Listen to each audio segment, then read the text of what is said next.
Second iteration. With subsequent drawings of the fractal curve, sudden changes may appear. Ian Malcolm. The shore of the inland sea. Alan Grant crouched down, his nose inches from the ground. The temperature was over 100 degrees. His knees ached, despite the rug layer pads he wore. His lungs burned from the harsh alkaline dust. Sweat dripped off his forehead onto the ground. But Grant was oblivious to the discomfort. His entire attention was focused on the 6-inch square of earth right in front of him. Working patiently with a dental pick and an artist's camel brush, he exposed the tiny L-shaped fragment of jawbone. It was only an inch long and no thicker than his little finger. The teeth were a row of small points, and had a characteristic medial angling. Bits of bone flaked away as he dug. Grant paused for a moment to paint the bone with rubber cement before continuing to expose it. There was no question that this was the jawbone from an infant carnivorous dinosaur. Its owner had died 79 million years ago, at the age of about 2 months. With any luck, Grant might find the rest of the skeleton as well. If so, it would have been the first complete skeleton of a baby carnivore. "Hey, Alan!" Alan Grant looked up, blinking in the sunlight. He pulled down his sunglasses and wiped his forehead with the back of his arm. He was crouched on the eroded hillside in the Badlands outside Snakewater, Montana. Beneath the great blue bowl of sky, blunted hills, exposed outcroppings of crumbling limestone, stretched for miles in every direction. There was not a tree or a bush, nothing but barren rock, hot sun, and whining wind. Visitors found the Badlands depressingly bleak, but when Grant looked at this landscape, he saw something else entirely. This barren land was what remained of another, very different world, which had vanished 80 million years ago. In his mind's eye, Grant saw himself back in a warm, swampy bayou that formed the shoreline of a great inland sea. This inland sea was 1,000 miles wide, extending all the way from the newly upthrust Rocky Mountains to the sharp, craggy peaks of the Appalachians. All of the American West was underwater. At that time, there were thin clouds in the sky overhead, darkened by the smoke of nearby volcanoes. The atmosphere was denser, richer in carbon dioxide. Plants grew rapidly along the shoreline. There's no fish in these waters, but there were clams and snails. Pterosaurs swooped down and scooped algae from the surface. A few carnivorous dinosaurs prowled the swampy shores of the lake, moving around the palm trees. And offshore was a small island about 2 acres in size, ringed with dense vegetation. This island formed a protective sanctuary where herds of herbivorous duck-billed dinosaurs laid their eggs in communal nests and raised their squeaking young. Over the millions of years that followed, the pale green alkaline lake grew shallower and finally vanished. The exposed land buckled and cracked under the heat, and the offshore island with its dinosaur eggs became the eroded hillside in northern Montana, in which Alan Grant was now excavating. "Hey, Alan!" He stood, a barrel-chested bearded man of 40. He heard the chugging of the portable generator, and the distant clatter of the jackhammer cutting into the dense rock of the next hill. He saw the kids working around the jackhammer, moving away the big pieces of rock after checking them for fossils. At the foot of the hill, he saw the 6 teepees of his camp, the flapping mess tent, and the trailer that served as their field laboratory. And he saw Ellie waving to him from the shadow of the field laboratory.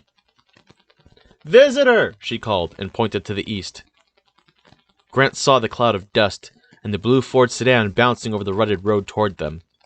He glanced at his watch, right on time. On the other hill, the kids looked up with interest.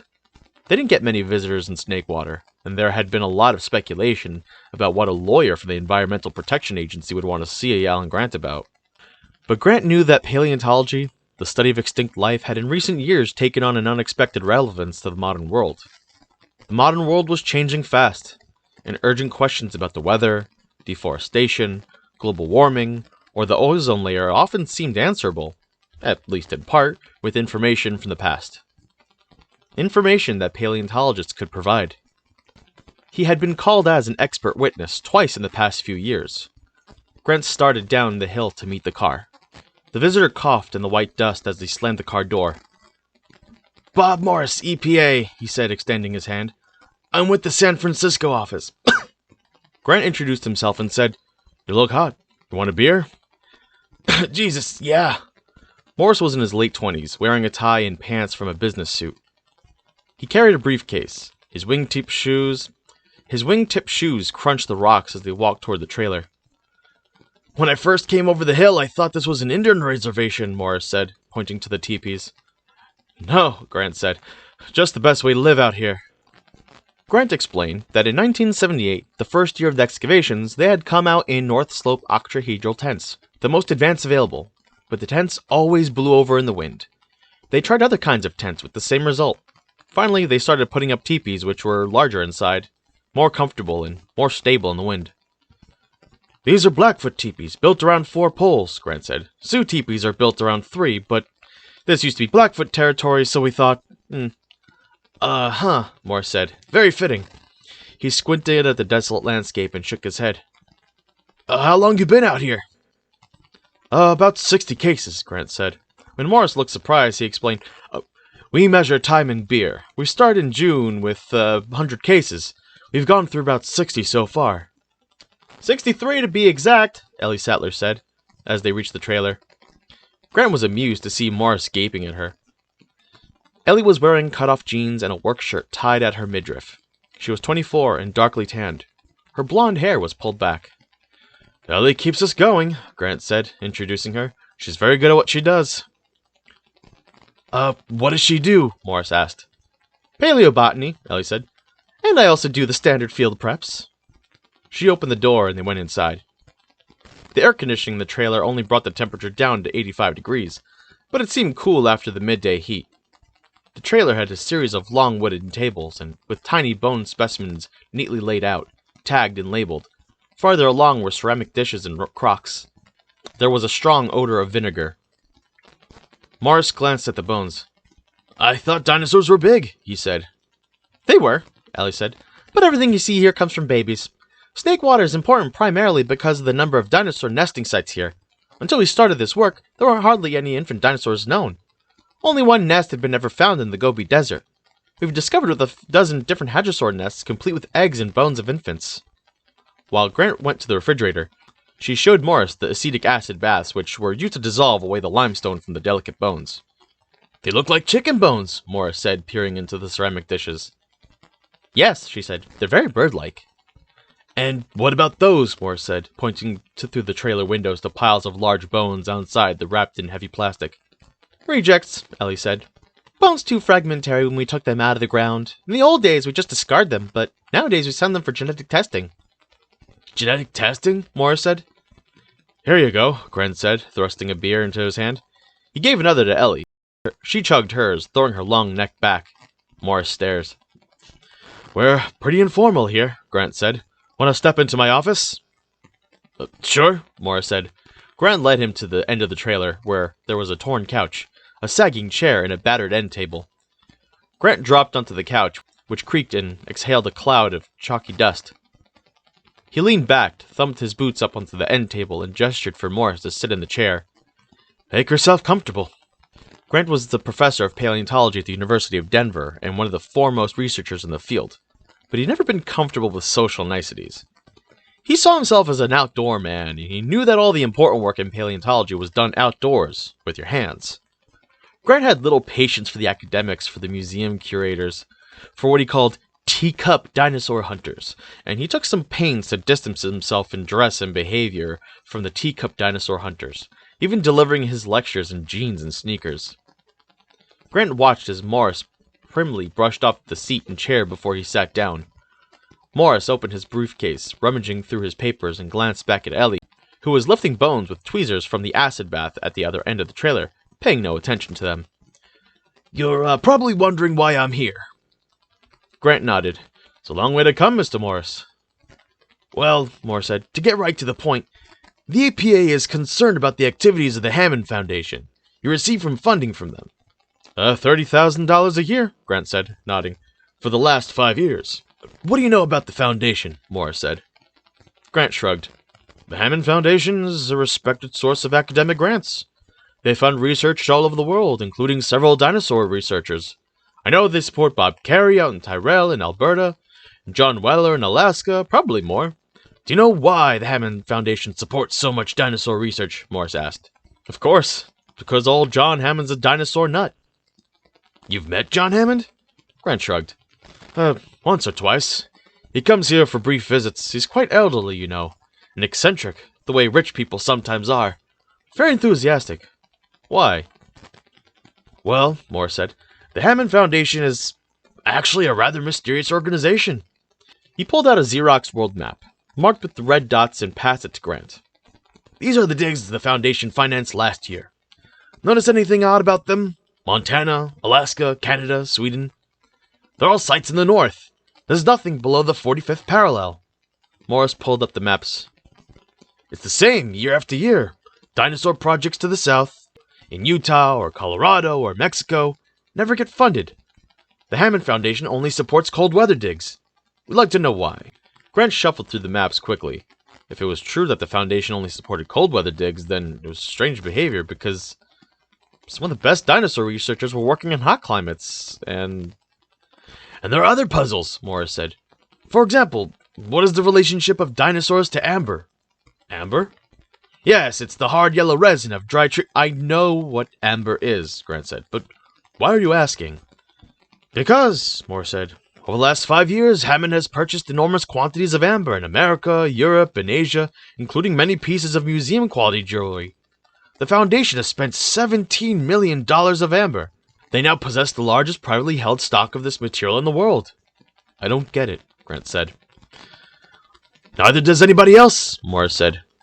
As far as we can tell, it doesn't make any sense at all. Amber is easily synthesized. There's no commercial or defense value. There's no reason to stockpile it. But Hammond has done just that over many years. Amber, Grant said, shaking his head. And what about this island in Costa Rica? Morris continued. 10 years ago, the Hammond Foundation leased an island for the government of Costa Rica, supposedly to set up a biological preserve. I don't know anything about that, Grant said, frowning. Haven't been able to find out much, Morris said. The island is 100 miles off the west coast. It's very rugged, and it's in an area of ocean where the combinations of wind and current make it almost perpetually covered in fog. They used to call it Cloud Island, Isla Nublar. Apparently, the Costa Ricans were amazed that anybody would want it. Morris searched in his briefcase. The reason I mention it, he said, is that, according to the records, you were paid a consultant's fee in connection to this island. I was? Grant said. Morris passed a sheet of paper to Grant. It was the Xerox of a check issued in March 1984 in InGen Inc., Farallon Road, Palo Alto, California, made out to Alan Grant in the amount of $12,000. At the lower corner, the check was marked Consultant, Services, Costa Rica, Juvenile Hyperspace. Oh, sure, Grant said. I remember that. It was weird as hell, but I remember it. Didn't have anything to do with an island. Alan Grant had found the first clutch of dinosaur eggs in Montana in 1979. Many more in the next 2 years, but he hadn't gotten around to publishing his findings until 1983. His paper, with its report of herd of 10,000 duck-billed dinosaurs living along the shore of a vast inland sea, building communal nests of eggs in the mud, raising their infant dinosaurs in the herd, made Grant a celebrity overnight.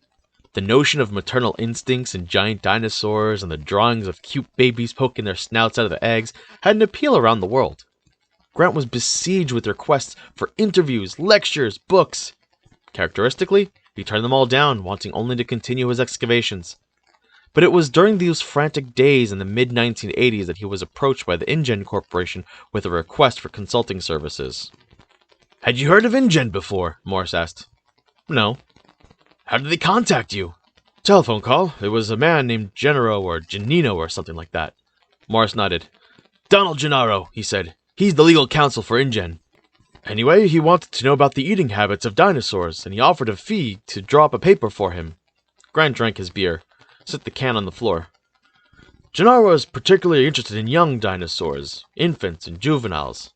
What they ate, I guess he thought I would know about that. Did you? Not really, no.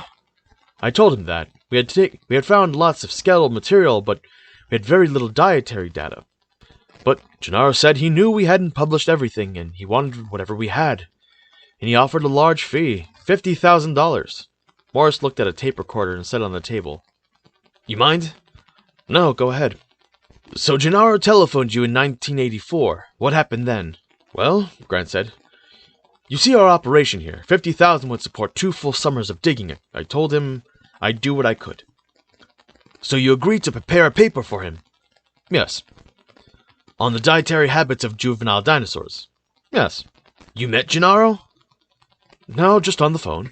Did Gennaro say why he wanted this information? Yes, Grant said. He was planning a museum for children, and he wanted to feature baby dinosaurs. He said he was hiring a number of academic consultants and named them. There were paleontologists like me, and a mathematician from Texas named Ian Malcolm, and a couple of ecologists. A systems analysts. Good group. Morris nodded, making notes. So you accepted the consultancy? Yes, I agreed to send him a summary of our work, what we knew about the habits of the duck-billed hadrosaurs we found. What kind of information did you send? Morris asked. Everything. Nesting behavior, territorial ranges, feeding behavior, social behavior, everything. And how did Gennaro respond? He kept calling and calling, sometimes in the middle of the night. Would the dinosaurs eat this? Would they eat that? Should the exhibit include this? I can never understand why he would get so worked up. I mean, I think dinosaurs are important too, but not that important. They've been dead 65 million years. You'd think his calls would wait until morning. I see, Morris said. And the $50,000? Grant shook his head. I got tired of Gennaro and called the whole thing off. We settled up for $12,000. That must have been about the middle of '85. Morris made a note. And InGen? Any other contact with them? Not since 1985. And when did the Hammond Foundation begin to fund your research? I'd have to look, Grant said, but it was around then, mid-'80s. And you know Hammond is just a rich dinosaur enthusiast. Yes. Morris made another note. Look, Grant said, if the EPA is so concerned about John Hammond and what he's doing, the dinosaur sites in the north, the amber purchases, the island in Costa Rica, why don't you ask him about it? At the moment we can't, Morris said. Why not? Grant said. Because we don't have the evidence of wrongdoing, Morris said. But personally, I think it's clear John Hammond is evading the law. I was first contacted, Morris explained, by the Office of Technology Transfer. The OTT monitors shipments of American technology, which might have military significance. They called to say that InGen had 2 areas of possible illegal technology transfer. First, InGen shipped 3 Cray XMPs to Costa Rica. InGen characterized it as a transfer within corporate divisions and said that they weren't for resale. But OTT couldn't imagine why the hell somebody need that kind of power in Costa Rica. 3 Crays? Grant said. Is that a kind of computer? Morris nodded. Very powerful supercomputers. To put in perspective, 3 Crays represented more computing power than any other privately held company in America. And InGen sent the machines to Costa Rica. You have to wonder why. I give up. Why? Grant said. Nobody knows. And the hoods are even more worrisome, Morris continued. Hoods are automated gene sequencers, machines, and work out the genetic code by themselves. They're so new that they haven't been put on the restricted list yet. But any genetic engineering lab is likely to have one, and it can afford $500,000 price tag. He flipped through the notes. Well, it seems InGen shipped 24 hood sequencers to their island in Costa Rica. Again, they said it was a transfer within divisions and not an export, Morris said. There wasn't much that OTT could do. They're not officially concerned with use, but InGen was obviously setting one up of the most powerful genetic engineering facilities in the world in an obscure Central American country. A country with no regulations. That kind of thing has happened before. Really? They're not connecting any of these dots? It's so obvious. There have already been cases of American bioengineering companies moving to other countries so they can not be hampered by regulations and rules. The most flagrant, Morris explained, was the Biosyn rabies case. In 1986, Genetic Biosyn Corporation of Cupertino tested a bioengineered rabies vaccine on a farm in Chile. They didn't inform the government of Chile or the farm workers involved. They simply released the vaccine.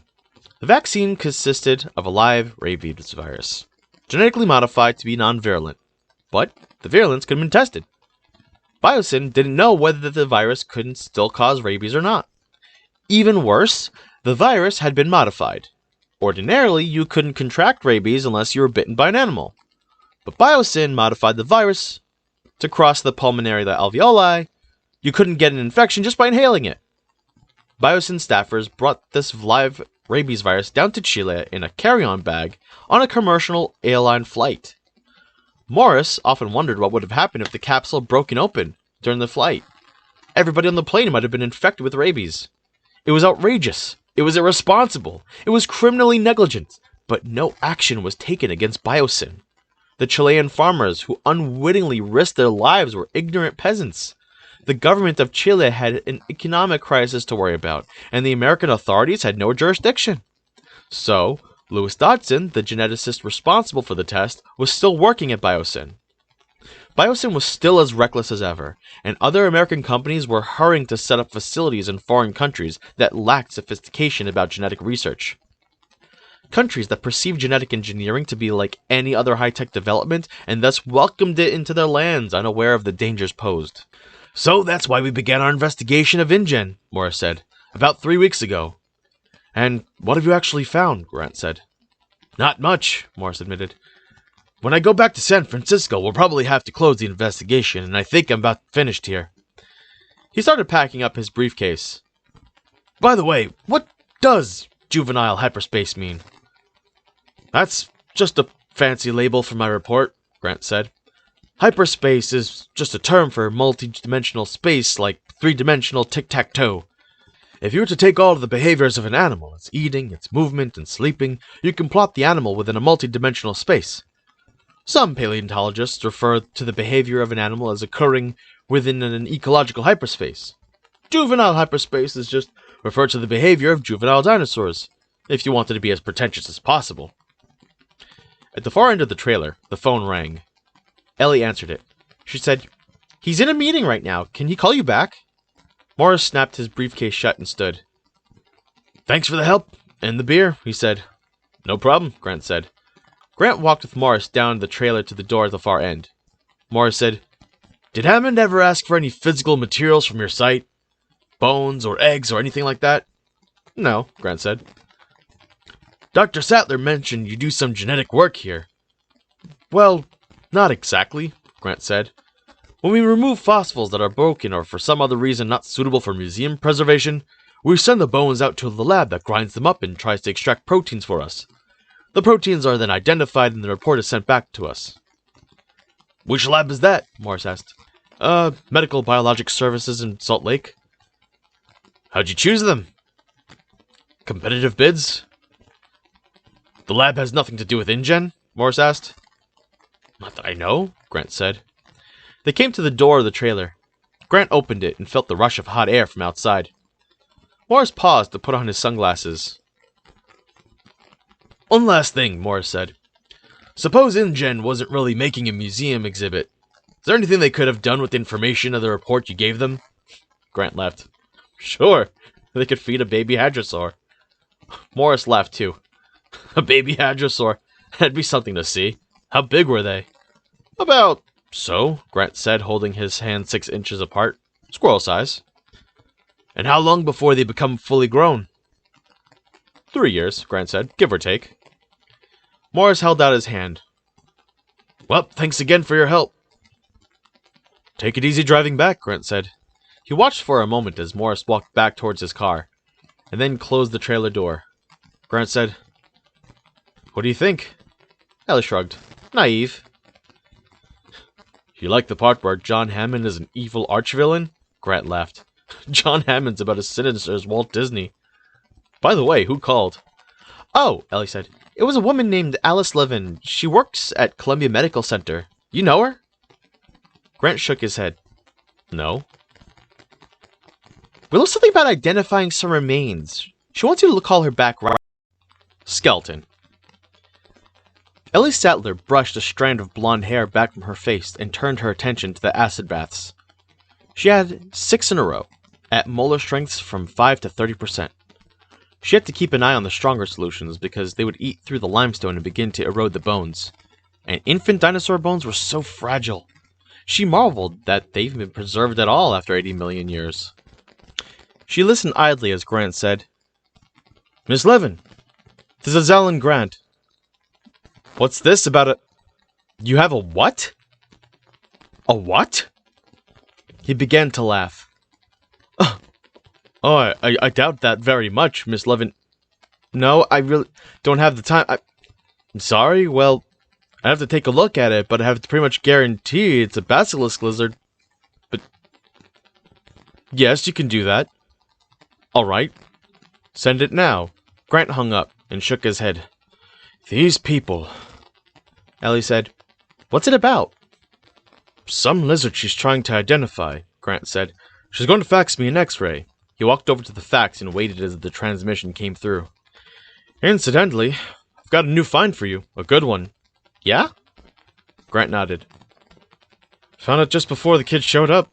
On South Hill, Horizon 4. Infant Velociraptor. Jaw complete dentition, so there's no question about identity. And the site looks undisturbed. We might even get a full skeleton." "That's fantastic," Ellie said. "How young?" "Young," Grant said. 2, maybe 4 months at most." "And it's definitely a velociraptor?" "Definitely," Grant said. "Maybe our luck has finally turned." For the last 2 years at Snakewater, the team had excavated only duck-billed hadrosaurs. They had already had evidence of vast herds of the grazing dinosaurs, roaming the Cretaceous plains in groups of 10 or 20,000, as buffalo would later roam, but increasingly the question that faced them was, where were the predators? They expected predators to be rare, of course. Studies of predator-prey population in the game parks of Africa and India suggested that, roughly speaking, there was 1 predatory carnivore for every 400 herbivores. That meant a herd of 10,000 duckbills would support only 25 tyrannosaurs, so it was unlikely that they would find the remains of a large predator. But where were the smaller predators? Snakewater had dozens of nesting sites in some places. The ground was literally covered with fragments of dinosaur eggshells, and many small dinosaurs ate eggs. Animals like Dromaeosaurus, Oviraptor, Velociraptor, and colorless predators had 3 to 6 feet tall must have been found here in abundance. But they had discovered none so far. Perhaps this Velociraptor skeleton did mean their luck had changed. And an infant. Ellie knew that one of Grant's dreams was to study infant rearing behavior in carnivorous dinosaurs, as he had already studied the behaviors of herbivores. Perhaps this was the first step toward that dream. "You must be pretty excited," Ellie said. Grant didn't answer. "I said you must be excited," Ellie repeated. "My God," Grant said. He was staring at the fax. Ellie looked over Grant's shoulder at the X-ray and breathed out slowly. "You think it's an Amazicus?" "Yes," Grant said. "Or Triassicus. The skeleton is too light." "But it's no lizard," she said. "No," Grant said. "This is not a lizard. No 3-toed lizard had walked on this planet for 200 million years." Ellie's first thought was that she was looking at a hoax. An ingenious, skillful hoax. But a hoax nonetheless. Every biologist knew that the threat of a hoax was omnipresent. The most famous hoax, the Piltdown Man, had gone down undetected for 40 years and its perpetrator was still unknown. More recently, the distinguished astronomer Fred Hoyle had claimed that a fossil winged dinosaur, Archaeopteryx, on display in the British Museum was a fraud. It was later shown to be genuine. The essence of a successful hoax was that it presented scientists with what they expected to see. And to Ellie's eye, the X-ray image of the lizard was exactly correct. The 3-toed foot was well balanced, with the medial claw smallest. The bony remnants of the 4th and 5th toes were located up near the metatarsal joint. The tibia was strong and considerably longer than the femur. At the hip, the acetabulum was complete. The tail showed 45 vertebrae. It was a young Proconsognithus. Could this X-ray be faked? "I don't know," Grant said, "but it's almost impossible to fake an X-ray. And Proconsognithus, it's such an obscure animal. Even people familiar with dinosaurs have never heard of it." Ellie read the note. "Specimen acquired on the beach of Cabo Blanco, July 16th. Apparently a howler monkey was eating the animal, and this is all that recovered. Oh, and it says the lizard attacked a little girl." "I doubt that," Grant said, "but perhaps Proconsognithus was so small and light we assumed it was a scavenger, only feeding off dead creatures. And you can tell the size," he measured quickly. "It's about 20 centimeters to the hips, which means the full animal would be a foot tall. About as big as a chicken. Even a child would look pretty fearsome to it. It might bite an infant, but not a child." Ellie frowned at the X-ray image. "You think this could really be a legitimate rediscovery?" she said.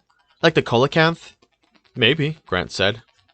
The coelacanth was a 5-foot-long fish thought to have died out 65 million years ago, until a specimen was pulled from the ocean in 1938. But there were other examples. The Australian mountain pygmy possum was known only from fossils until a live one was found in the garbage can in Melbourne. And a 10,000-year-old fossil fruit bat from New Guinea was described by a zoologist who, not long afterward, perceived a living specimen in the mail. But could it be real? She persisted. What about the age? Grant nodded. The age is a problem. Most rediscovered animals were rather recent additions to the fossil record. 10 or 20,000 years old. Some were a few million years old, in the case of the coelacanth. 65 million years old, but the specimen they were looking at was much, much older than that. Dinosaurs had died out in the Cretaceous period 65 million years ago. They had flourished as a dominant life form on the planet in the Jurassic 190 million years ago, and they had first appeared in the Triassic roughly 220 million years ago. It was during the early Triassic period that Proconsognathrus had lived, a time so distant that our planet didn't even look the same. All the continents were joined together in a single landmass called Pangaea, which extended from the north to the south pole, a vast continent of ferns and forests, with a few large deserts. The Atlantic Ocean was a narrow lake between what would become Africa and Florida. The air was denser, the land was warmer, and there were hundreds of active volcanoes, and it was this environment that Proconsognathrus lived. Well, Ellie said, we know animals have survived. Crocodiles are basically Triassic animals living in the present. Sharks are Triassic, so we know it had happened before. Grant nodded. And this thing is, he said, how else do we explain it? It's either a fake, which I doubt, or else it's a rediscovery. What else could it be? The phone rang. Alice Levin again, Grant said. Let's see if she could send us the actual specimen. He answered it, and looked at Ellie surprised. Yes, I'll hold for Mr. Hammond. Yes, of course. Hammond? What does he want? Ellie said. Grant shook his head, and then said to the phone, Yes, Mr. Hammond. Yes, it's good to hear your voice, too. Yes. He looked at Ellie. Oh, you did? Oh, yes. Is that right? He cupped his hand over the mouthpiece and said, Still as eccentric as ever. Grant pushed the speaker button, and Ellie heard a raspy old man's voice speaking rapidly. Alvin Deutsch, the EPA fellow, seems to have some gone off half-cocked all on his own, running around the country talking to people, stirring up things. I don't suppose anybody's come to see you way out there. As a matter of fact, Grant said, somebody did come to see me. Hammond snorted. I was afraid of that. Smart-ass kid named Morris. Yes, his name was Morris, Grant said. He's gone to see all our consultants, Hammond said. He went to see Ian Malcolm the other day, you know, the mathematician in Texas. That's the first I knew of it. We're having one hell of a time getting a handle on this thing. It's typical of the way government operates. There isn't any complaint. There isn't any charge. Just harassment from some kid who's unsupervised and is running around at taxpayers' expense. Did he bother you? Disrupt your work? No, he didn't bother me. Well, that's too bad, in a way, Hammond said, because I tried to get an injunction to stop him if he had. As it is, I had our lawyers call over the EPA to find out what the hell the problem is. The head of the office claims he didn't know there was an investigation. You figure that one out. Damn bureaucracy is all it is.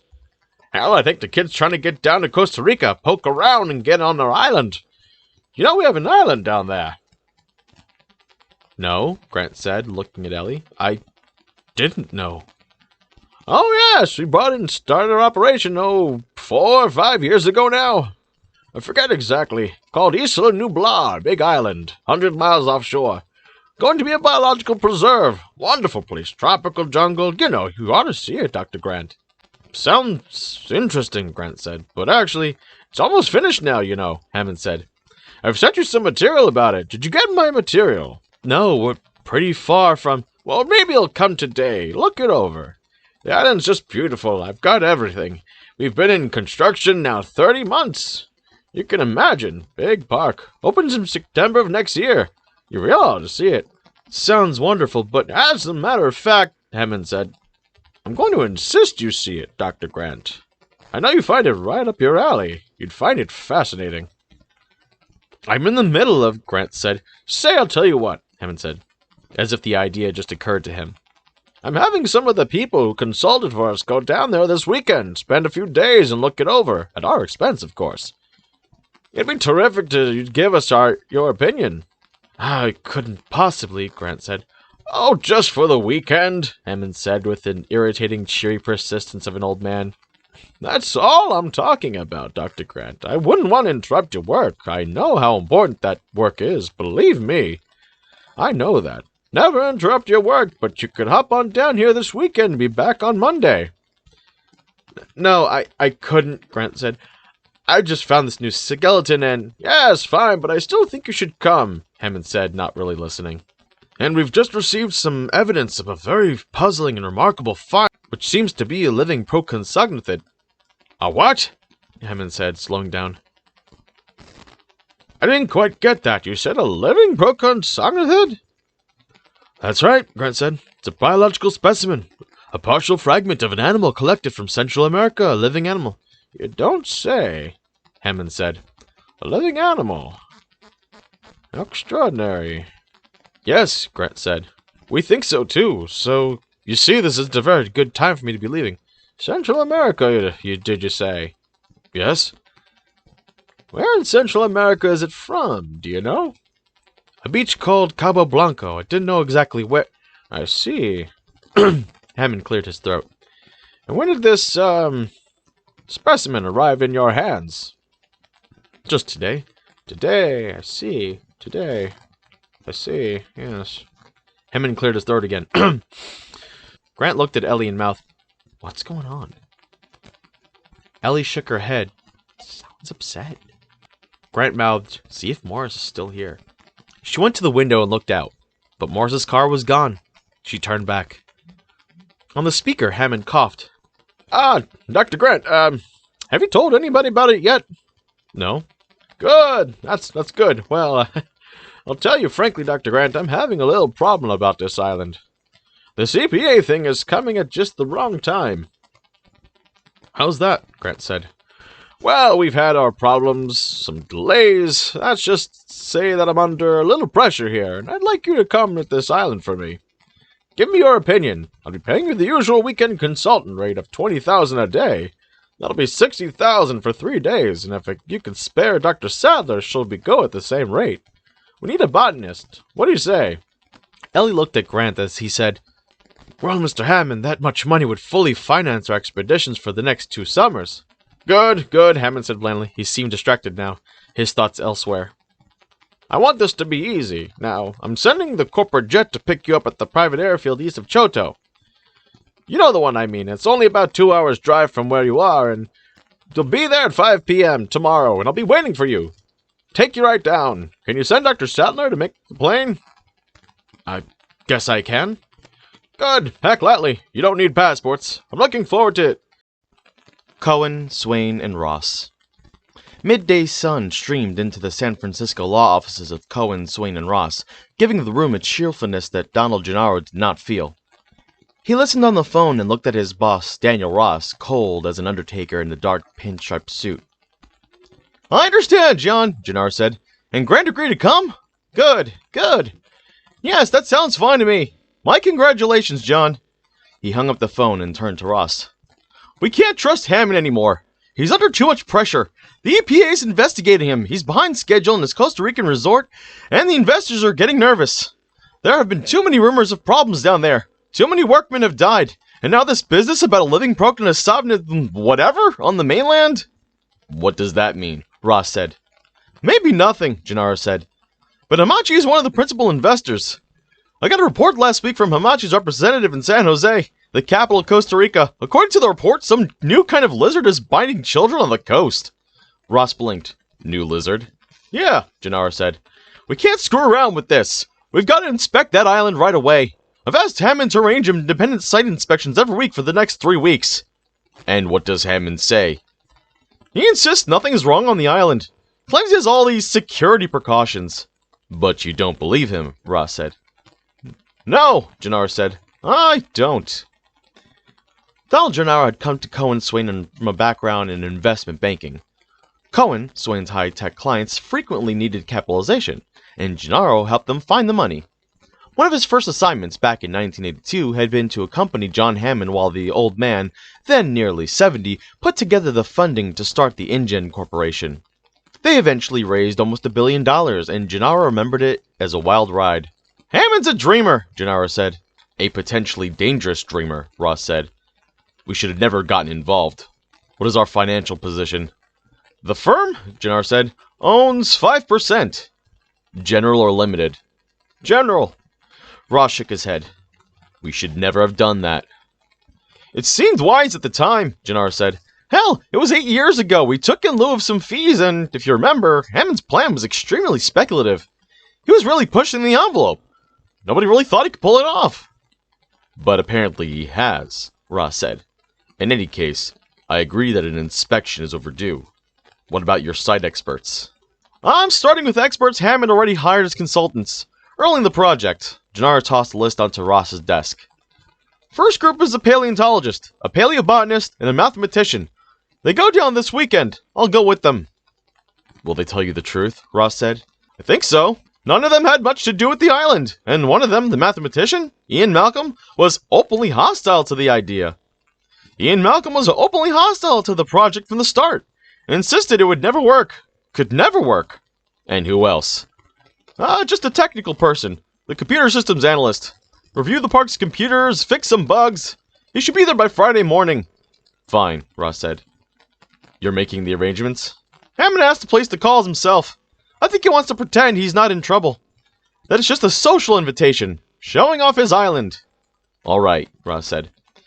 "But just make sure it happens. Stay on top of it. I want this Costa Rican situation resolved within a week." Ross got up and walked out of the room. Gennaro dialed, heard the whining hiss of a radio phone. When he heard the voice, said, "Grant here." "Hi, Dr. Grant, this is Donald Gennaro. I'm the general counsel for InGen.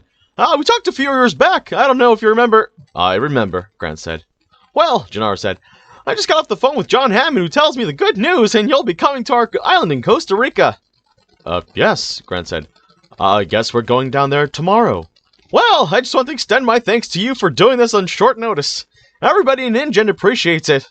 We've asked Ian Malcolm, who, like you, was one of the early consultants, to come down as well. He's a mathematician from UT in Austin." "John hadn't mentioned that," Grant said. "Well, good," Gennaro said. "And he'll be coming too, as a matter of fact. By the way, this specimen you found of what is it?" "Proconsognathus," Grant said. "Yes, do you have the specimen with you, Dr. Grant? The actual specimen?" No, Grant said. "I've only seen an X-ray. The specimen is in New York. A woman from Columbia University called me." "Well, I wonder if you can give me the details on that," Gennaro said. "Then I can come run down the specimen for Mr. Hammond, who's very excited about it.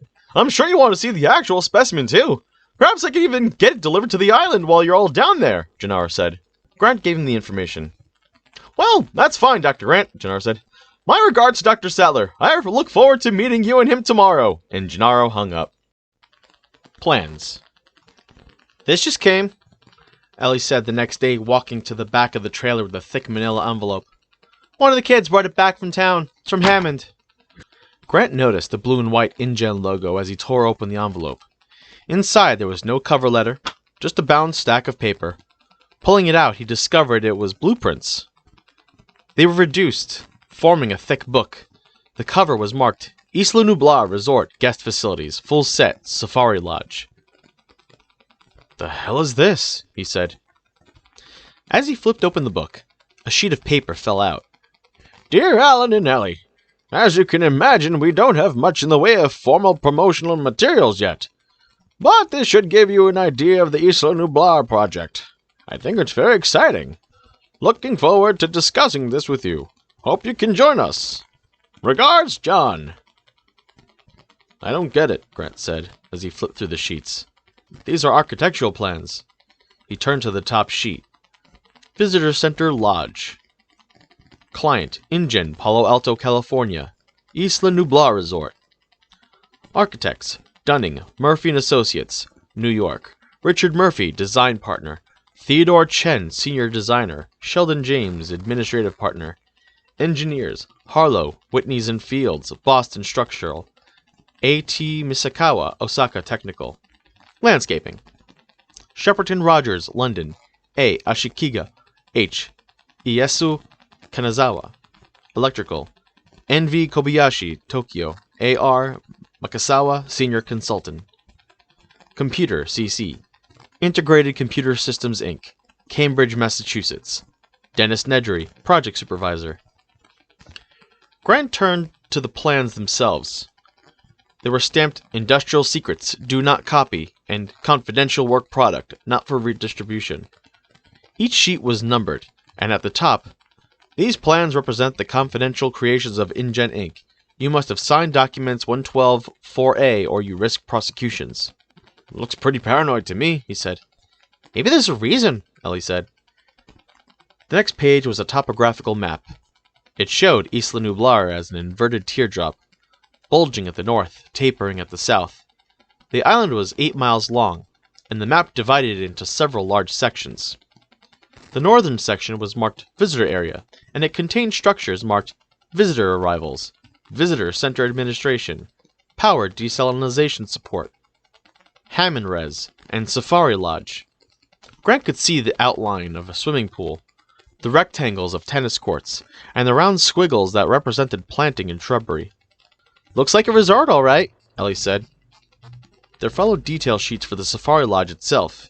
In the elevation sketches, the lodge looked dramatic. A long, low building with a series of pyramid shapes on the roof.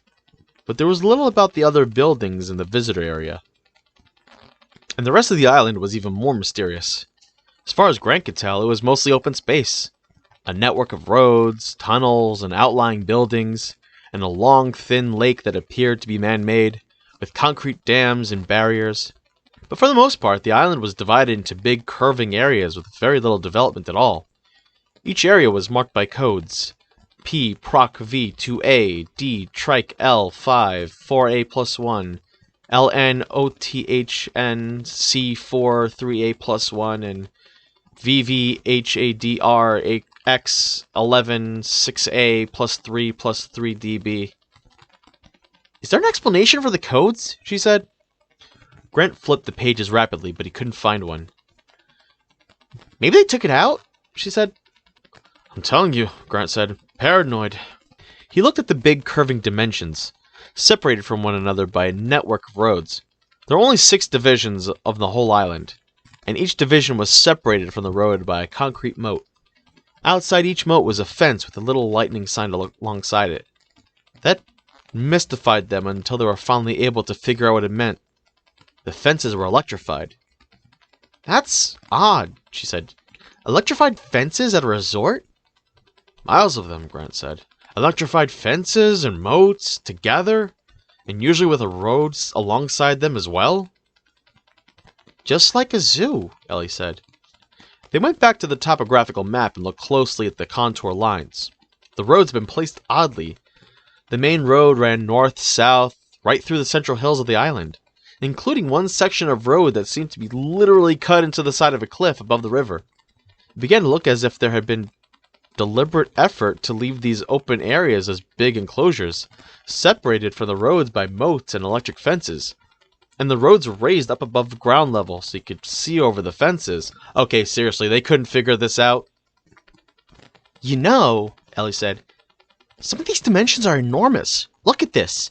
This concrete moat is 30 feet wide. That's like a military fortification. So are these buildings, Grant said. He had noticed that each open division had a few buildings, usually located in and out of the way corners. But the buildings were all concrete, thick walls, and side view elevations. They looked like concrete bunkers with small windows, like the Nazi pillboxes from old war movies. At the moment, they heard a muffled explosion, and Grant put the papers aside. Back to work, he said. There was a slight vibration, and then yellow contour lines traced across the computer screen. This time, the resolution was perfect, and Alan Grant had a glimpse of the skeleton. Beautifully defined, and the long neck arched back. It was unquestionably an infant velociraptor, and it looked in perfect... The screen went blank. I hate computers, Grant said, squinting in the sun. What happened now? Lost the integrator input, one of the kids said. Just a minute. The kid bent to look at the tangle of wires going into the back of the battery-powered portable computer. They had set the computer up on a beer carton on top of Hill 4, not far from the device they called Thumper. Grant sat down on the side of the hill and looked at his watch. He said to Ellie, "We're gonna have to do this the old-fashioned way." One of the kids overheard. "Aw, Alan." "Look," Grant said, "I've got a plane to catch, and I want a fossil protected before I go." Once you began to expose a fossil, you had to continue, or risk losing it. Visitors imagined the landscape of the Badlands to be unchanging. But in fact, it was continuously eroding. Literally right before your eyes, all day long. You can hear the clatter of pebbles rolling down the crumbling hillside. And there was always the risk of a rainstorm.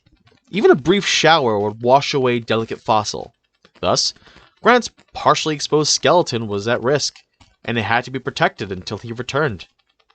Fossil protection ordinarily consisted of a tarp over the site, and a trench around the perimeter to control the water runoff.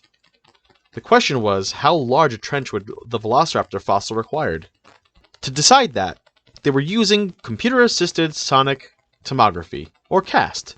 This was a new procedure in which Thumper fired a soft lead slug into the ground, setting up shock waves that were read by the computer as it assembled into a kind of X-ray image in the hillside.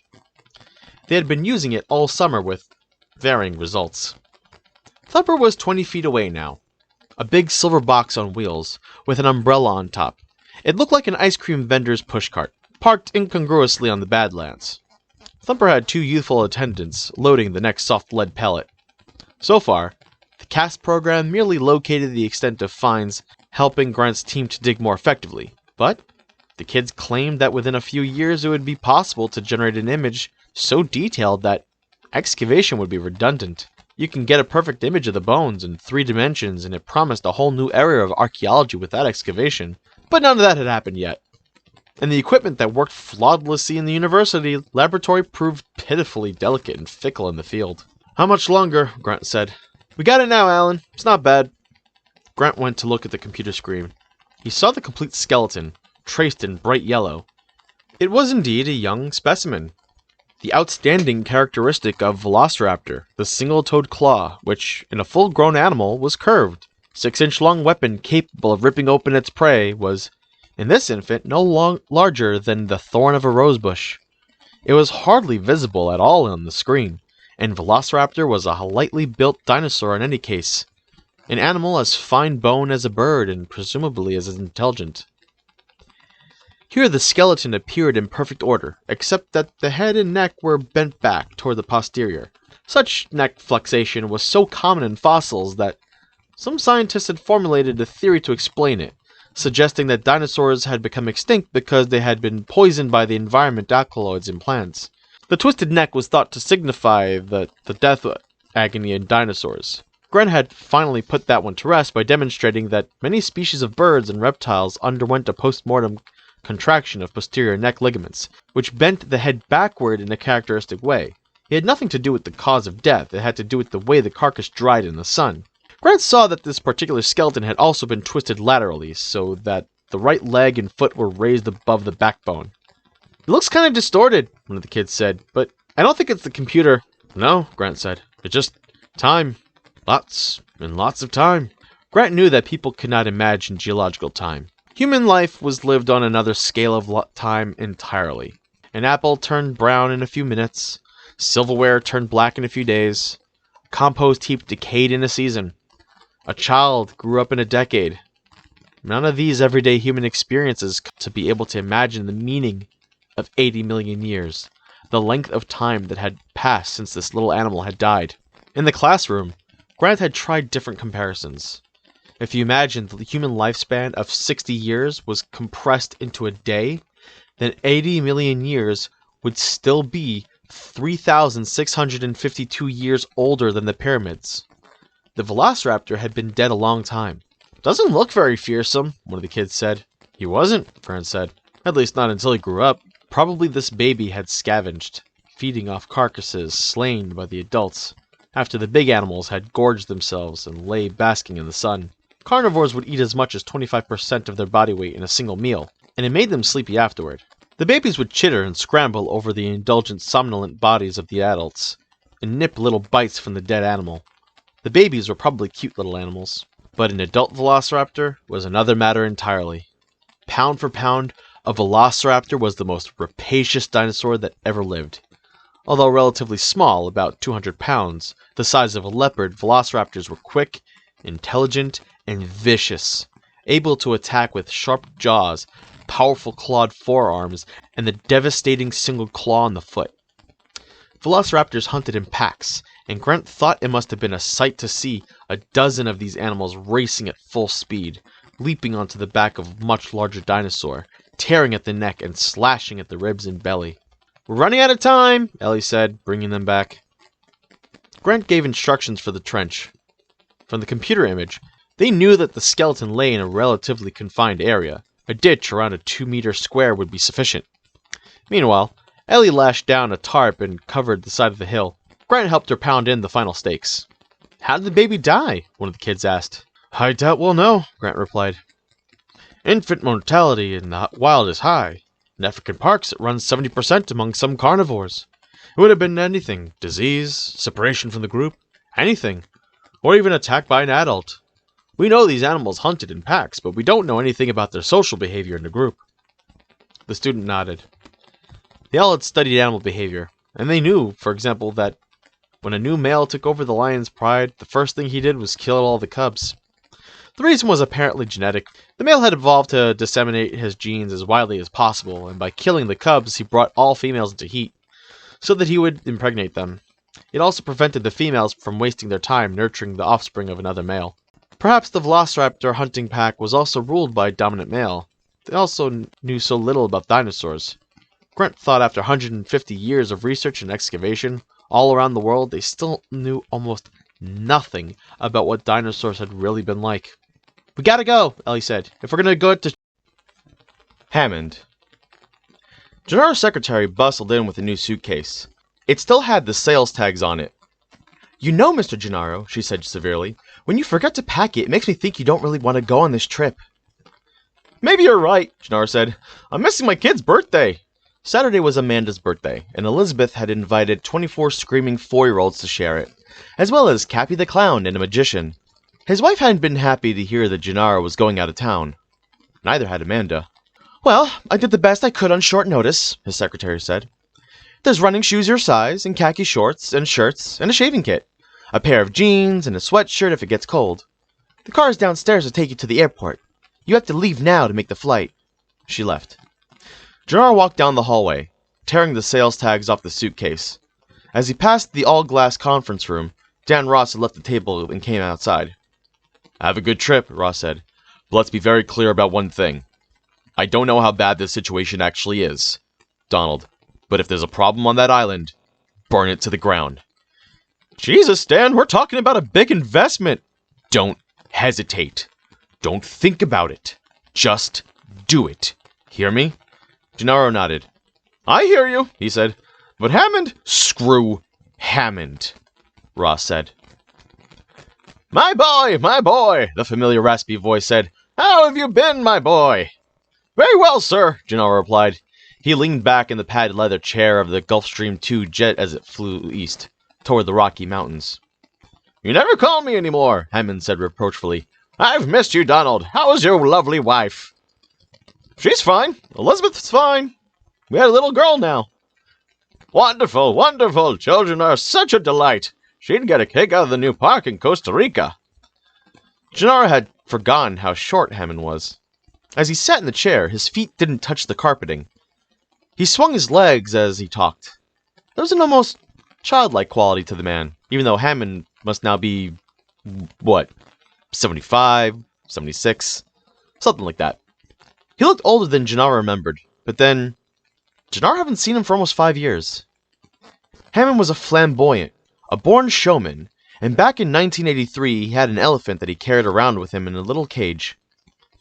The elephant was 9 inches high and a foot long, and perfectly formed, except his tusks were stunted. Hammond took the elephant with him to fundraising meetings. Gennaro usually carried it into the room, the cage covered with a little blanket like a tea cozy. and Hammond would give his usual speech about the prospects for developing what he called consumer biologicals. Then, at the dramatic moment, Hammond would whip away the blanket to reveal the elephant, and he would ask for money. The elephant was always a rousing success. Its tiny body, hardly bigger than a cat's, promised untold wonders to come from the laboratory of Norman Atherton, the Stanford geneticist who was Hammond's partner in the new venture. But as Hammond talked about the elephant, he left a great deal unsaid. For example, Hammond was starting a genetics company, but the tiny elephant hadn't been made by any genetic procedure. Atherton had simply taken a dwarf elephant embryo and raised it in an artificial womb with hormonal modifications. That in itself was quite an achievement, but nothing like what Hammond hinted had been done. Also, Atherton had been able to duplicate his miniature elephant, and he tried. For one thing, everybody who saw the elephant wanted one. Then, too, the elephant was prone to colds, particularly during winter. The sneezes coming through the little trunk filled Hammond with dread. And sometimes the elephant would get his tusks stuck between the bars of the cage and snort irritably as he tried to get free. Sometimes he'd get infections around the tusk line. Hammond always fretted that his elephant would die before Atherton could grow a replacement. Hammond also concealed from prospective investors the fact that the elephant's behavior had changed substantially in the process of miniaturization. The little creature might look like an elephant, but he acted like a vicious rodent, quickly moving and mean-tempered. Hammond discouraged people from petting the elephant to avoid nipped fingers. And although Hammond spoke confidently of $7 billion in annual revenue by 1993, his project was intensely speculative. Hammond had vision and enthusiasm, but there was no certainty that his plan would work at all, particularly since Norman Atherton, the brains behind the project, had terminal cancer, which was a final point Hammond neglected to mention. Even so, with Gennaro's help, Hammond got his money. Between September of 1983 and November 1985, John Alfred Hammond and his pachyderm portfolio raised $870 million in venture capital to finance his proposed corporation, International Genetic Technologies Incorporated. And they could have raised more, except Hammond insisted on absolute secrecy, and he offered no return on capital for at least 5 years. That scared a lot of investors off. In the end, they had to take mostly Japanese consortia, and the Japanese were the only investors who had the patience. Sitting in the leather chair of the jet, Gennaro thought about how evasive Hammond was. The old man was now ignoring the fact that Gennaro's law firm had forced this trip on him. Instead, Hammond behaved as if they were engaged in a purely social outing. "It's too bad you didn't bring the family with you, Donald," he said. Gennaro shrugged. "It's my daughter's birthday. 20 kids already scheduled. The cake and the clown, you know how it is." "Oh, I understand," Hammond said. "Kids set their hearts on things." "Anyway, is the park ready for visitors?" Gennaro asked. "Well, not officially," Hammond said. "But the hotel is built, so there's a place to stay." "And the animals?" "Of course. The animals are all there, all in their spaces," Gennaro said. "I remember in the original proposal we were hoping for a total of 12... Oh, we're far beyond that. We have 238 animals, Donald." 230? The old man giggled, pleased at Gennaro's reaction.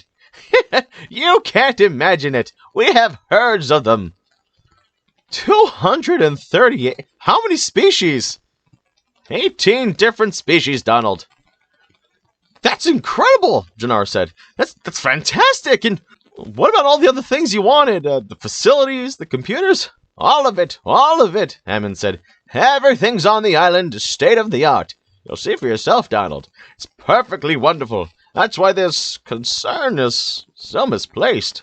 There's absolutely no problem with the island." Gennaro said, "Then there should be absolutely no problem with an inspection." "And there isn't," Hammond said. "But it slows things down. Everything has to stop for the official visit." "You've had delays anyway. You've postponed opening." "Oh, that..." Hammond tugged at his red silk handkerchief in the breast pocket of his sports coat. "It was bound to happen. Bound to happen." "Why?" Gennaro said. "Well, Donald," Hammond said, "to explain that, you have to go back to the initial concept of the resort. The concept of the most advanced amusement park in the world, combining the latest electronic and biological technologies. I'm not talking about rides. Everybody has rides. Coney Island has rides. And these days, everybody has animatronic environments. The haunted house, the pirate den, the Wild West, the earthquake, everyone has those things. And so we set out to make biological attractions, living attractions, attractions so astonishing that they would capture the imagination of the entire world. Gennaro had to smile. It was almost the same speech, word for word, that he had used on the investors so many years ago. And we can never forget the ultimate object of the project in Costa Rica. To make money, Hammond said, staring out of the windows of the jet. Lots and lots of money. I remember, Gennaro said. And the secret to making money in a park, Hammond said, is to limit your personnel costs. The food handlers, ticket takers, cleanup crews, repair teams, to make the park what runs with minimal staff. That was why we invested in all the computer technology. We were automated wherever we could. I remember. But, the plain fact is, Hammond said, when you put together all the animals and the computer systems, you run into snags. Whoever got a major computer system up and running on schedule? Nobody I know. So you've just had normal startup delays. Yes, that's right, Hammond said. Normal delays, quote-unquote. I, heard there were some accidents during construction, Gennaro said. Some workmen died. Yes, there were several accidents, Hammond said. And a total of 3 deaths. 2 workers died building the cliff road. 1 other died as a result of an earth mover accident in January. But, we haven't had any accidents for months now. He put his hand on the younger man's arm. Donald, he said, believe me when I tell you that everything on the island is going forward as planned. Everything on the island is perfectly fine. The intercom clicked. The pilot said, "Seatbelts, please. We're landing in Choteau." Choteau. Dry plains stretched away toward distant black buttes. The summer noon wind blew dust and tumbleweed across the cracked concrete. Grant stood with Ellie near the jeep and waited while the sleek Grumman jet circled for a landing. "I hate to wait on the money men," Grant grumbled. Ellie shrugged. "Goes with the job." Although many fields of science, such as physics and chemistry, have become federally funded, paleontology remains strongly dependent on private patrons. Quite apart from his own curiosity about the island in Costa Rica, Grant understood that if John Hammond asked for his help, he would give it.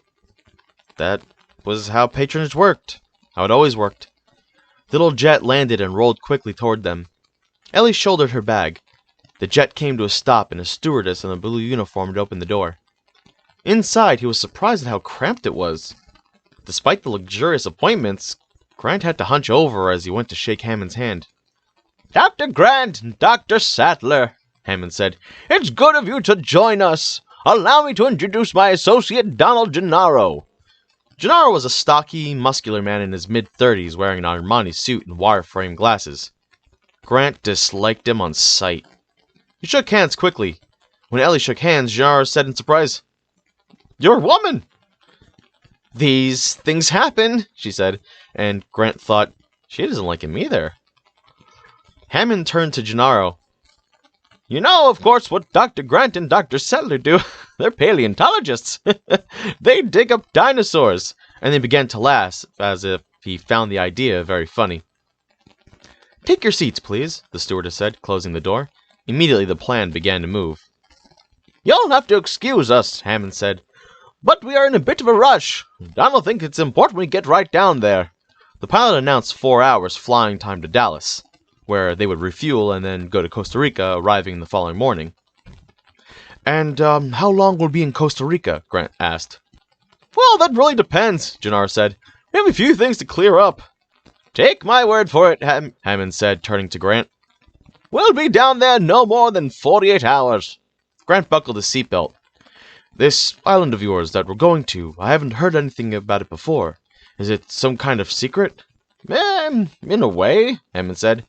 "We've been very, very careful about making sure nobody knows about it, until the day we finally open the island to a surprised and delighted public." Target of opportunity. The Biosyn Corporation of Cupertino, California had never called an emergency meeting of its board of directors. The 10 directors now sitting in the conference room were irritable and impatient. It was 8 p.m. They had been talking amongst themselves for the last 10 minutes, but slowly fallen silent, shuffling papers, looking pointedly at their watches. "What are we waiting for?" one asked. "One more," Louis Dodgson said. "We need one more." He glanced at his watch. Ron Meyer's office had said he was coming up on the 6 o'clock plane from San Diego. He should be here by now, even allowing for traffic from the airport. "You need a quorum?" another director said. "Yes," Dodgson said. "We do." That shut them up for a moment.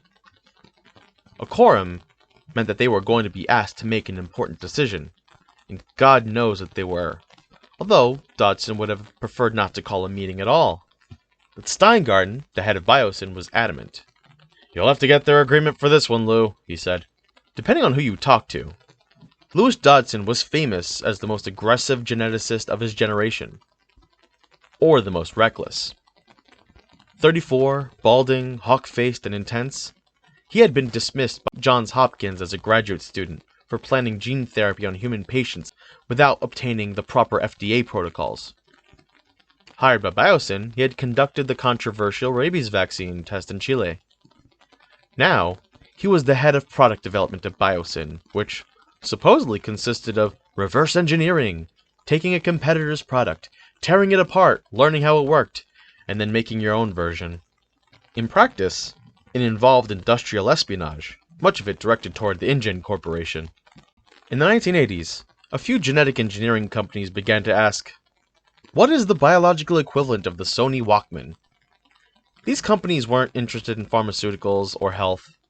They were interested in entertainment, sports, leisure activities, cosmetics, and pets. The perceived demand for consumer biologicals in the 1990s was high.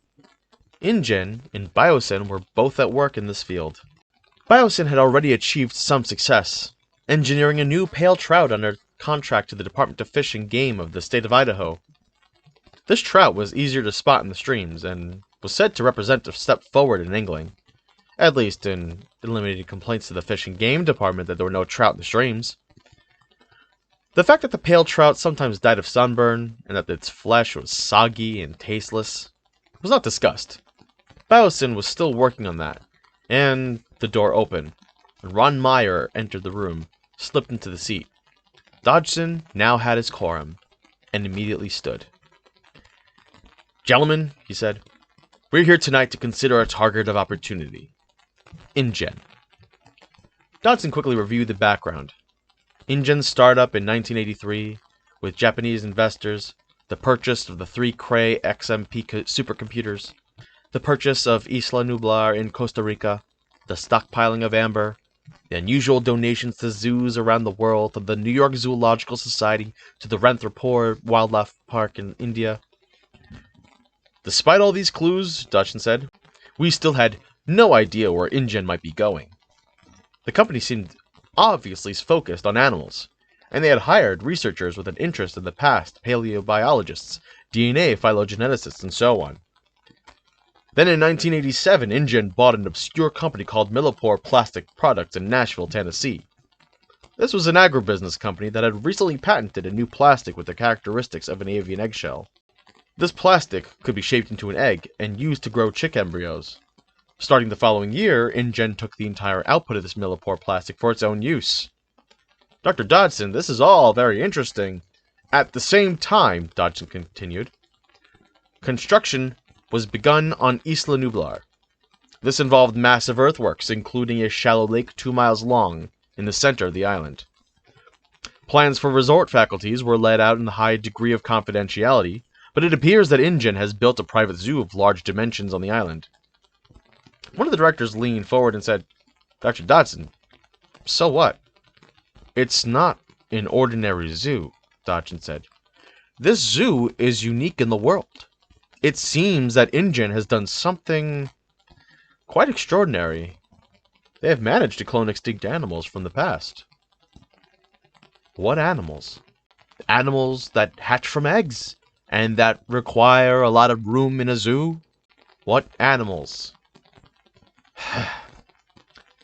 Dinosaurs, Dodgson said. They are cloning dinosaurs. Consternation that followed was entirely misplaced in Dodgson's view. The trouble with money men was that they didn't keep up. They had invested in a field, but they didn't know what was possible. In fact, there had been discussion of cloning dinosaurs in the technical literature as far back as 1982. With each passing year, the manipulation of DNA had grown easier.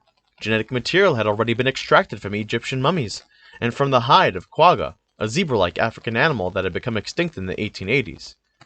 By 1985, it seemed possible that quagga DNA might be reconstructed, and a new animal grown.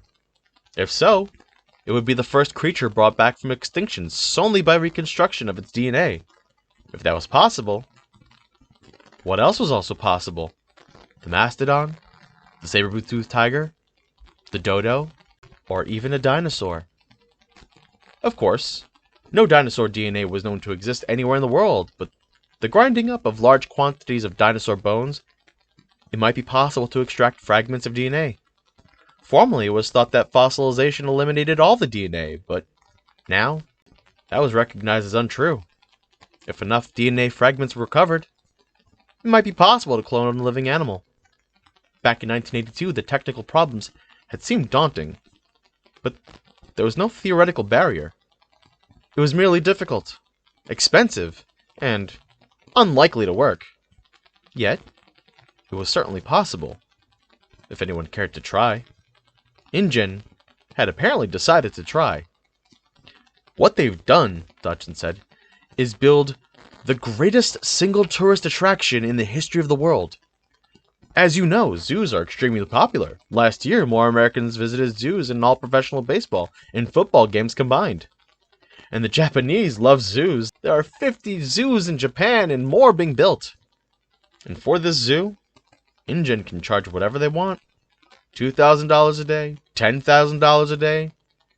And then there's the merchandising. The picture books, t-shirts, video games, caps, stuffed toys, comic books, and pets. Pets? Of course. If InGen makes full-size dinosaurs, they could also make pygmy dinosaurs as household pets. What child would want a little dinosaur as a pet? A little patented animal for their very own. InGen will sell millions of them. And InGen will engineer them and so that these pet dinosaurs can only eat InGen pet food. Jesus, somebody said. Exactly, Dodgson said. The zoo is a centerpiece of an enormous empire. You said these dinosaurs will be patented? Yes. Genetically engineered animals can now be patented. The Supreme Court ruled on their favor in Harvard in 1987. InGen will own its dinosaurs, and no one else can legally make them. What prevents us from creating our own dinosaurs? Someone said. Nothing. Except that they have a 5-year start. It'll be almost impossible to catch up before the end of the century. He paused. Of course, if we could obtain examples of the dinosaurs, we could reverse engineer them to make our own. With enough modifications of the DNA, we could evade their patents. Can we obtain examples of the dinosaurs? Dodgson paused. I believe we can, yes. Somebody cleared his throat. There wouldn't be anything illegal about it. Oh no, Dodgson said quickly. Nothing illegal. I'm talking about a legitimate source of their DNA. A disgruntled employee, or some trash improperly disposed of, something like that. Do you have a legitimate source, Dr. Dodgson? I do, Dodgson said. But I'm afraid there is some urgency to the decision, because InGen is experiencing a small crisis and my source will have to act within the next 24 hours. A long silence descended over the room. The men looked at their secretary, taking notes, and the tape recorded the table in front of her. I don't see the need for a formal resolution on this, Dodgson said. Just a sense of the room, as to whether you feel I should proceed. Slowly the heads nodded. Nobody spoke. Nobody went on record. They just nodded silently. Thank you for coming, gentlemen, Dodgson said. I'll take it from here. Airport. Louis Dodgson entered the coffee shop in the departure building of the San Francisco airport and looked around quickly. His man was already there, waiting at the counter. Dodgson sat down next to him and placed a briefcase on the floor between them. You're late, pal, the man said. He looked at the straw hat Dodgson was wearing and laughed. What's this supposed to be, a disguise? You never know, Dodgson said, suppressing his anger. For 6 months, Dodgson had patiently cultivated this man who had grown more obnoxious and arrogant with each meeting. But there was nothing Dodgson could do about that. Both men knew exactly what the stakes were. Bioengineered DNA was, weight for weight, the most valuable material in the world. A single microscopic bacterium too small to see with the naked eye, but containing the genes for a heart attack enzyme, streptokinase, or for ice minus, which prevented frost damage to crops, might be worth $5 billion to the right buyer. And that fact of life had created a bizarre new world of industrial espionage. Dodgson was especially skilled at it. In 1987, he convinced a disgruntled geneticist to quit Cetus for Biosyn and take 5 strains of engineered bacteria with her. The geneticist simply put a drop of each on the fingernails of one hand and walked out the door. But InGen presented a tougher challenge. Dodgson wanted more than bacterial DNA. He wanted frozen embryos. And he knew InGen guarded its embryos with the most elaborate security measures. To obtain them, he needed an InGen employee who had access to the embryos, who was willing to steal them, and who could defeat the security. Such a person was not easy to find. Dodgson had finally located a susceptible InGen employee earlier in the year.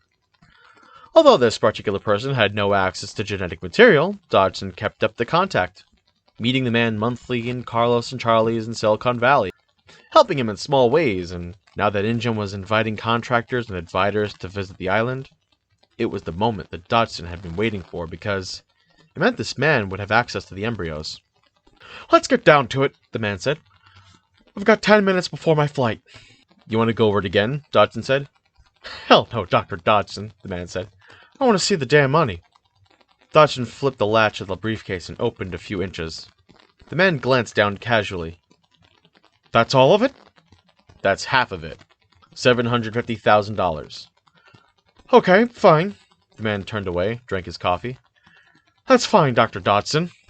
Dodgson quickly locked the briefcase. "That's for all 15 species, you remember." "I remember. 15 species, frozen embryos. And how am I going to transport them?" Dodgson handed the man a large can of Gillette foamy shaving cream. "That's it?" "That's it."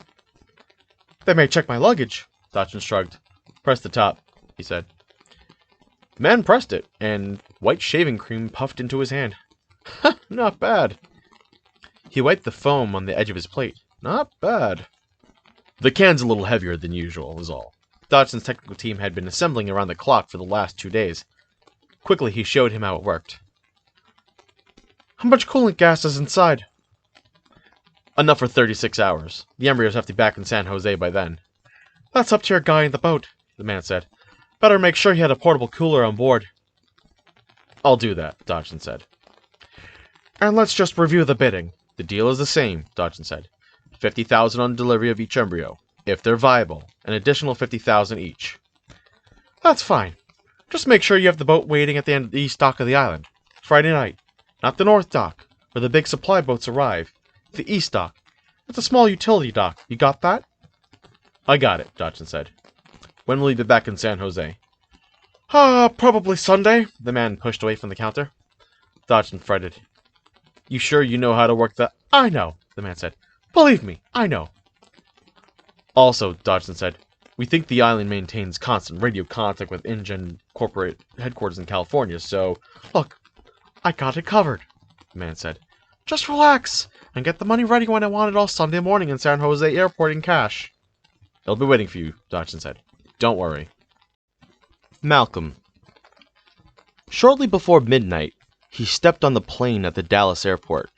A tall, thin, balding man of 35 dressed entirely in black. Black shirt, black trousers, black socks, black sneakers. "Ah, Dr. Malcolm," Hammond said, smiling with a forced graciousness. Malcolm grinned. "Hello, John. Yes, I'm afraid your old nemesis is here." Malcolm shook hands with everyone, saying quickly, "I mean, Malcolm, how do you do? I do maths." He struck Grant as being more amused by the outing than anything else. Certainly, Grant recognized his name. Ian Malcolm was one of the most famous of the new generation of mathematicians who are openly interested in how the real world works. These scholars broke with the cloistered tradition of mathematics in several important ways. For one thing, they used computers constantly, a practice traditional mathematicians frowned on. For another, they worked almost exclusively with nonlinear equations, in the emerging field called chaos theory.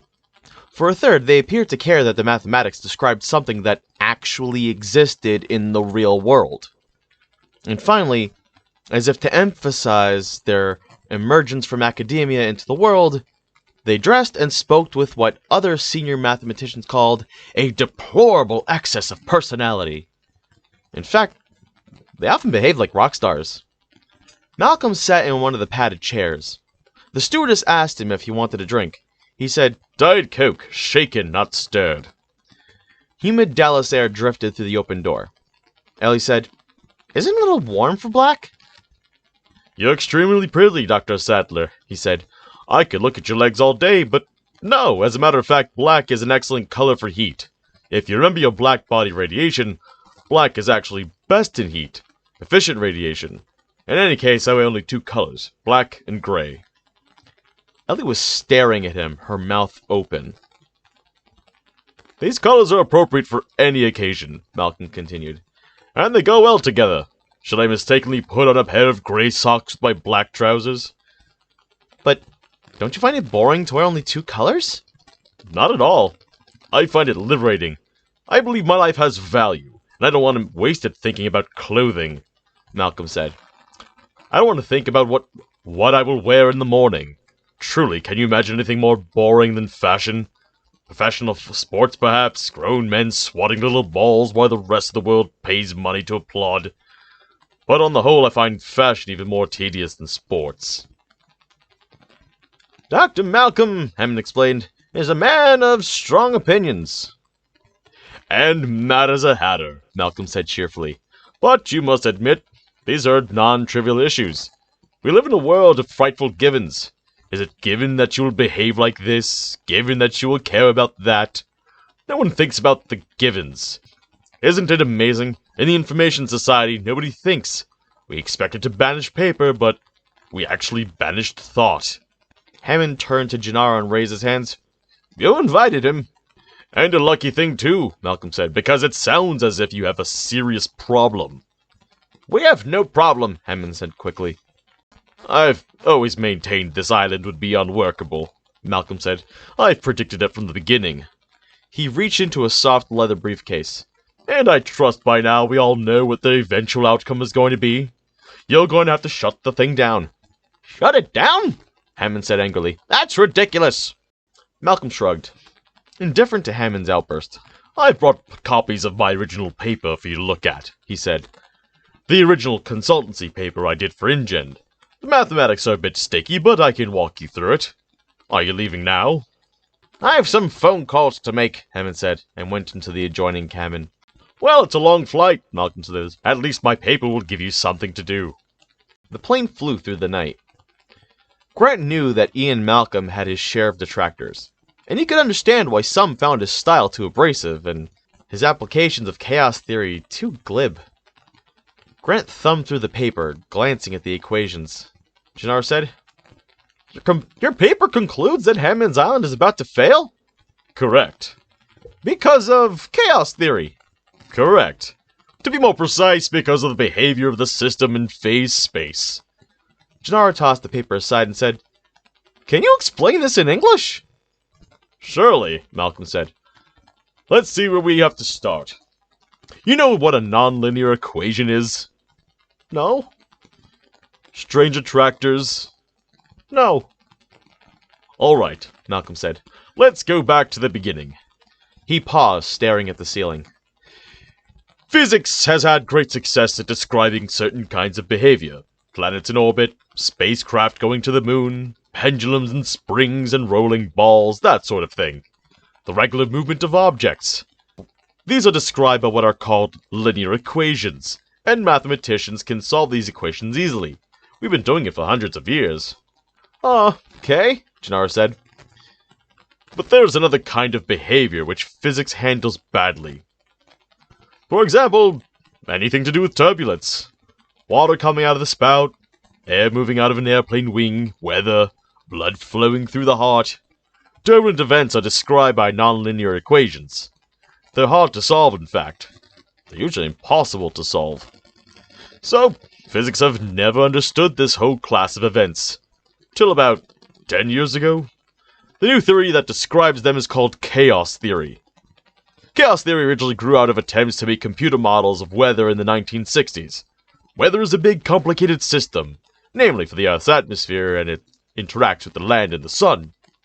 The behavior of this big, complicated system is always defied understanding. So naturally we couldn't predict weather.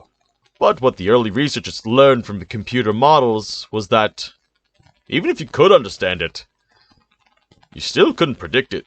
Weather prediction is absolutely impossible. The reason is that the behavior of the system is sensitively dependent on initial conditions. You lost me, Gennaro said.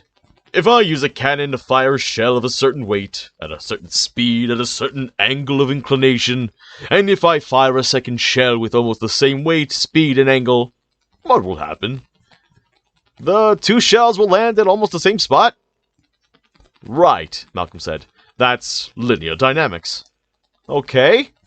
But if I have a weather system that I start up with certain temperature, and a certain wind speed, and a certain humidity, and then I repeat it with almost exact same temperature, wind, and humidity, the second system will not behave almost the same.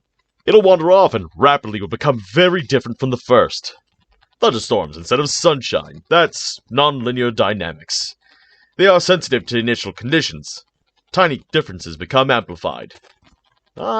Think I see, Gennaro said. The shorthand is the butterfly effect. A butterfly flaps its wings in Peking, and the weather in New York is different. So, chaos is all just random and unpredictable, Gennaro said. Is that it? No, Malcolm said. We actually find hidden regularities within the complex variety of a system's behavior. That's why chaos has now become a very broad theory that's used to study everything, from the stock market to rioting crowds, to brainwaves during epilepsy, any sort of complex system where there is confusion and unpredictability. We can find an underlying order, okay? Okay, Gennaro said, but, what is this underlying order? It's essentially characterized by the movement of the system within phase space, Malcolm said. Jesus, Gennaro said, all I want to know is why you think Hammond's Island can't work. I understand, Malcolm said. I'll get there. Chaos theory says two things. First, that complex systems like weather have an underlying order.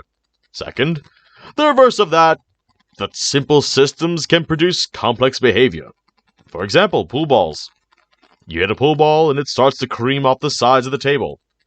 In theory, that's a fairly simple system. Almost a Newtonian system. Since you can know the force imparted to the ball and the mass of the ball, and you can calculate the angles of which it will strike the walls. You can predict the future behavior of the ball. In theory, you can predict the behavior of the ball far into the future as it keeps bouncing from side to side. You can predict where it will end up for 3 hours from now. In theory. Okay, Gennaro nodded. But in fact, Malcolm said, it turns out you can't predict more than a few seconds into the future, because almost immediately very small effects, imperfection of the surface of the ball, tiny indentations of the wood of the table start to make a difference.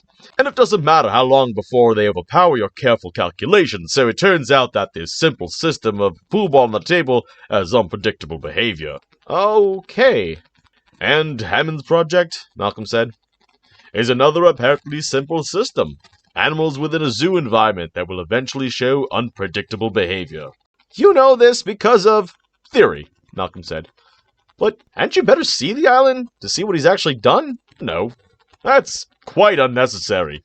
The details don't matter. Theory tells me that the island will quickly proceed to behave in unpredictable fashion. And you're confident of your theory?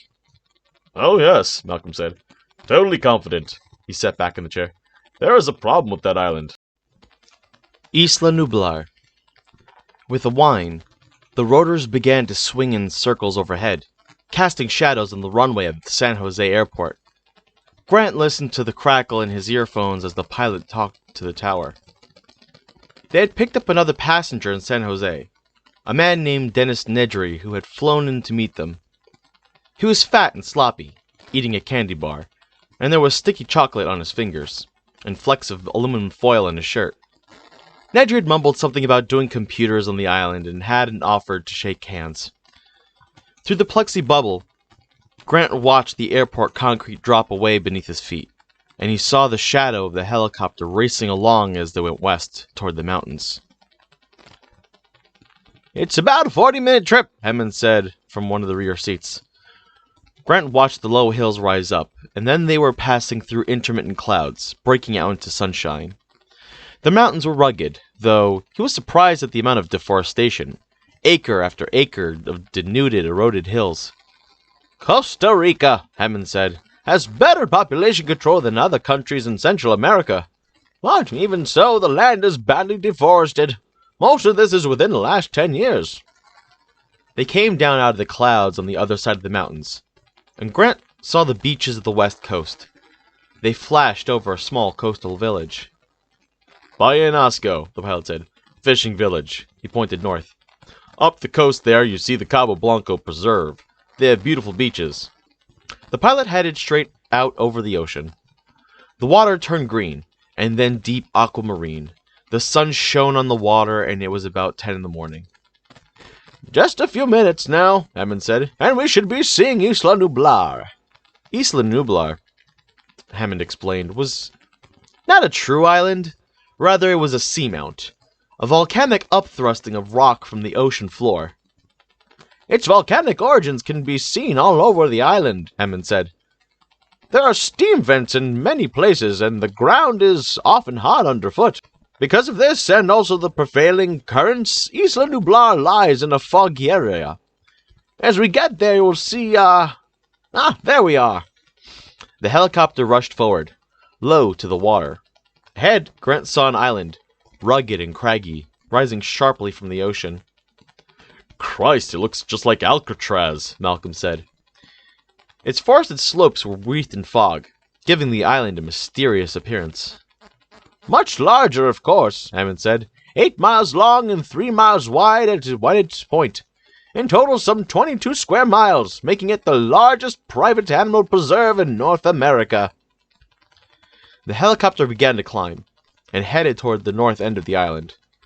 Grant was trying to see through the dense fog. "It's not usually this thick," Hammond said. He sounded worried. At the north end of the island, the hills were highest, rising more than 2,000 feet above the ocean.